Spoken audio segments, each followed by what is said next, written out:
দোকান দীর্ঘদিন চলতেছে, খুব সুনামের সাথে চলতেছে।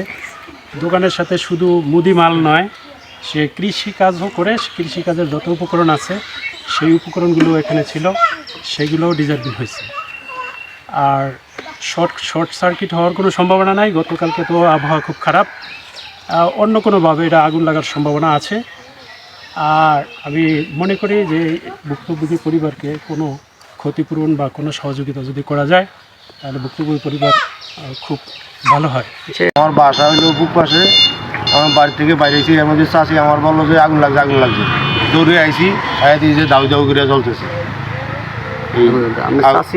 যে আমার চাষি বলছে যে এই সময় বাইরে বেরিয়েছে, এর মধ্যে ঘরের মধ্যে আসছিলাম, ওই আগুনের কথা বলছি। আপনি কি কাউকে দেখছেন কিনা যে আগুন লাগাতে?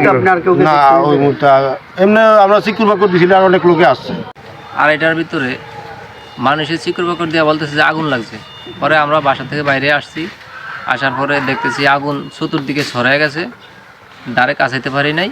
তারপরে আমরা দূরে থাকছি, কিন্তু কেউ পানি দিয়েও কিছু করতে পারে না, আর চেষ্টাও করে না। আগুন দিয়ে মানে ধাউ ধাউ করে এরকমভাবে জ্বলছে, মানে অনেক গাছ সব পুড়ে গেছে আপনারা দেখেন।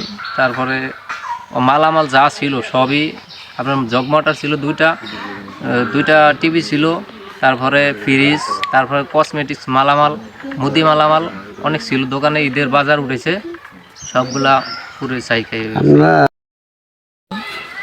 আমি দীর্ঘ 17-18 বছর দোকান করি এখানে, মুদি মাল বেশি, সব কিছু ইত্যাদি, তেল।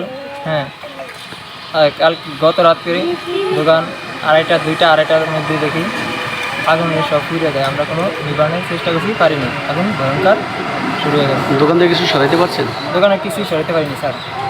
কি ছিল আপনার দোকানে স্যার ফ্রিজ, টিভি, মুদি মাল, সাবান, তেল, পেঁয়াজ, আলু টালু এটি ছিল। হ্যাঁ, ইত্যাদি বিভিন্ন জগমটার ছিল, তার পাইপ,